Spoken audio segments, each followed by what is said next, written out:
Bapak Ibu guru hebat di seluruh Nusantara, saya Pun Handayani, guru bahasa Inggris SMP Negeri 1 Ngunut. Pada kesempatan kali ini, saya mengangkat tema tentang pembelajaran berdiferensiasi. Menurut Carol Ann Tomlinson, pembelajaran berdiferensiasi adalah pendekatan pengajaran yang menyesuaikan instruksi untuk memenuhi kebutuhan belajar setiap individu siswa. Tujuan pembelajaran berdiferensiasi adalah memberikan pengalaman belajar yang optimal bagi setiap siswa dengan menyesuaikan aspek konten, proses, produk, dan lingkungan belajar. Di SMP Negeri 1 Ngunut, saya mengajar kelas 8. Dalam hal ini saya mengajar murid dengan fase D. Tantangan yang saya hadapi dalam mengimplementasikan pembelajaran berdiferensiasi yang pertama adalah saya harus kreatif untuk menemukan ide-ide baru sehingga mereka tidak bosan berada di kelas saya, dan bahasa Inggris menjadi pembelajaran yang menarik dan tidak menegangkan. Tantangan yang kedua adalah kelas saya termasuk kelas gemuk. Ada lebih dari 30 siswa di kelas saya sehingga saya harus mengatur kelas supaya murid-murid saya itu bisa belajar dengan baik di kelas. Tantangan yang ketiga, murid saya tidak membawa gadget di kelas. Dari tantangan yang saya hadapi, saya membuat aksi. Yang pertama, saya belajar dari berbagai sumber. Sumber belajar yang pertama saya adalah platform Merdeka Mengajar. Saya biasa belajar dari PMM, terutama dari fitur pelatihan mandiri. Saya sudah mendapatkan 42 sertifikat aksi nyata pelatihan mandiri PMM. Berikut ini adalah pembelajaran berdiferensiasi yang saya terapkan di kelas saya. Good morning, everybody. Good morning. How are you today? I am fine, thank you. And you? I'm fine too. Before we start our lesson, please pray. Attention please, let's pray together. Come on.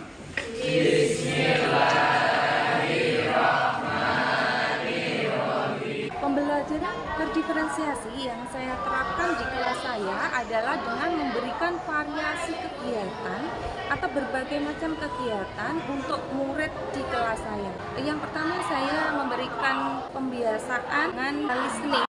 What I say. Please write what I say. Number one,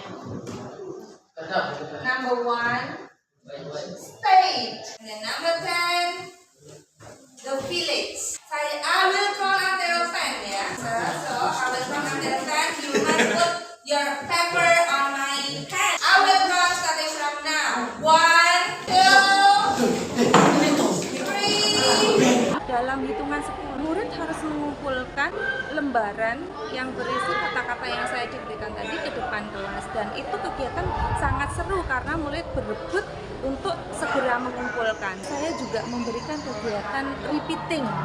Context 42. We will read together repeatedly. A parent in my hometown. Kegiatan yang ketiga adalah membandingkan teks. Kami membandingkan teks dengan cara saya membentuk kelompok di dalam kelas, dan satu kelompok terdiri dari 4 orang. Next, I want you to make a group of 4. This is the first group, and that is the second group. Group 3, group 4, and then this is group 5, and group 9. Dan 4 orang tersebut menentukan tujuan atau social function dari satu teks, generic structure, kosakata yang dipelajari, dan tense atau bentuk kalimat yang digunakan. Tentu saja dalam setiap pembelajaran bahasa Inggris, murid saya membutuhkan untuk mempelajari kosakata.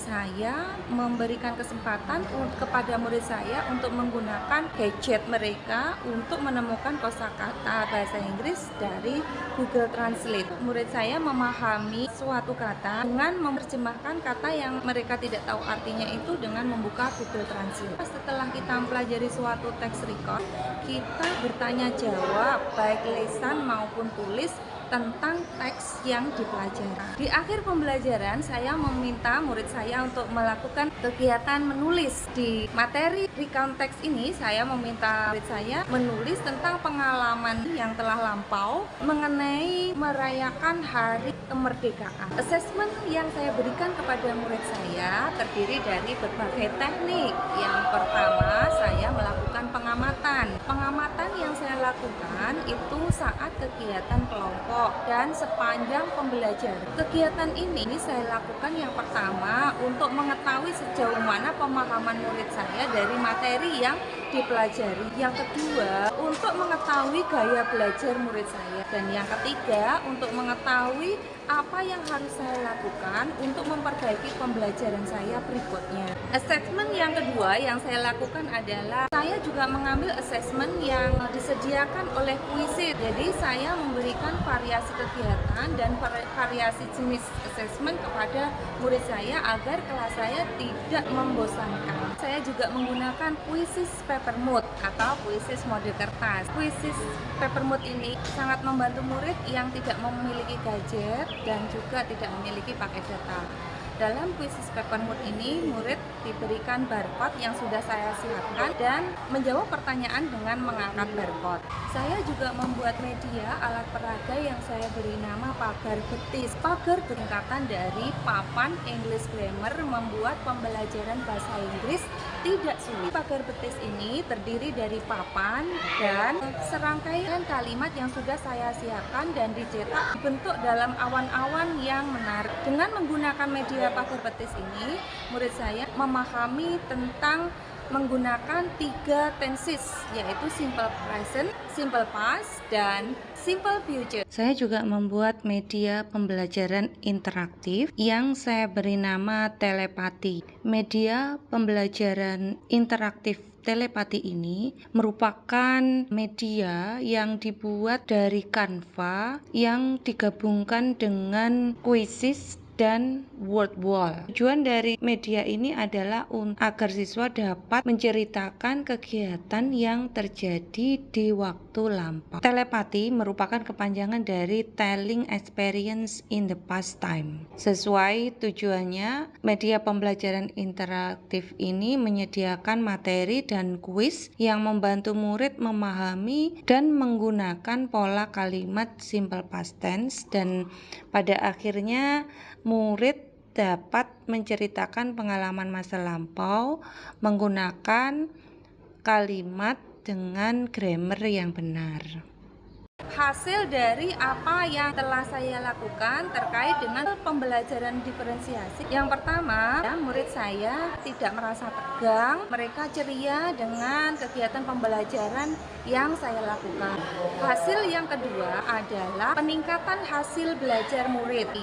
Hasil yang berikutnya adalah ada beberapa di antara murid saya yang mengikuti kompetisi bahasa Inggris. Artinya murid saya merasa percaya diri untuk mengikuti kompetisi bahasa Inggris yang diadakan oleh organisasi di luar sekolah. Demikian paparan saya mengenai aksi nyata pembelajaran berdiferensiasi yang telah saya terapkan di kelas bahasa Inggris saya.